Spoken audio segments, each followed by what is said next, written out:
आज কি বানাবো দেখুন। আজকে বানাবো আমি কাঁকড়ার রসা। এই কাঁকড়াগুলো ভালো করে বেছে লবণ হলুদ মাখিয়ে নিয়েছি।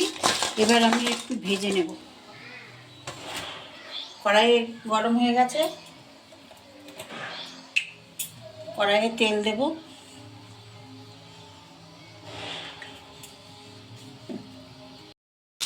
এই দেখুন কাঁকড়াটা ভাজা হয়ে গেল। আমি কাঁকড়াটা তুলে নেব।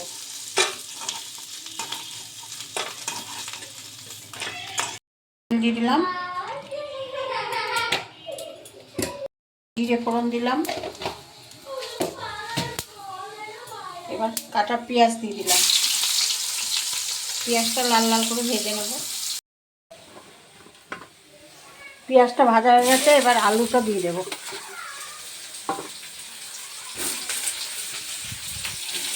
পেঁয়াজটা ভাজা হয়ে গেল, এবার আলুটা দিয়ে দিলাম।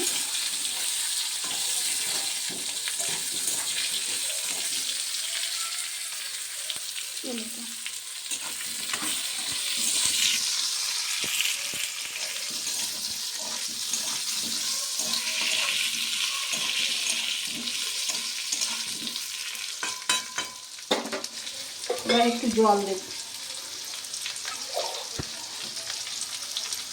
মশলাটা যাতে পুড়ে না যায় তার জন্য একটু জল দিলাম।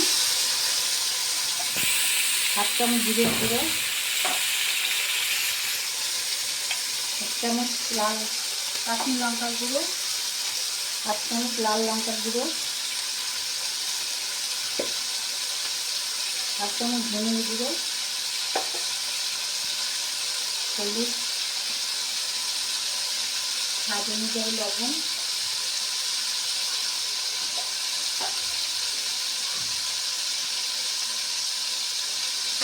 আর দেবো আদা রসুন আর টমাটো পেস্ট। পেস্ট মানে মিক্সিতে পেস্ট করে নিয়েছি।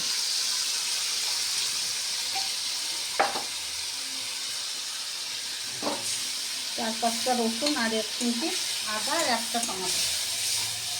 এবার মশলাটা একটু কষিয়ে নেব। মশলাটা কষানো হয়ে গেছে, এবার আমি জল দিয়ে দেবো। কাঁকড়াটাও দিয়ে দেবো।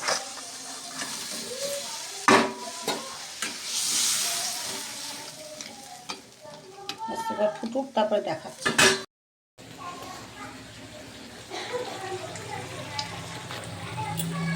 দেখুন আমার কাঁকড়ার রসাটা হয়ে গেছে। এবার এতে আমি 1 চামচ ঘি দিয়ে দিলাম।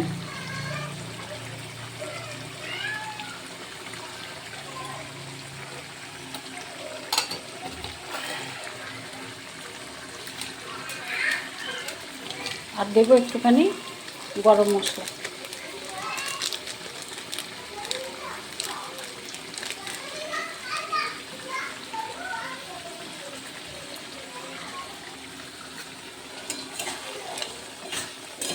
দেখুন এরকম মাখা মাখা হবে, খেতে খুব ভালো হয়েছে, ভালো লাগে।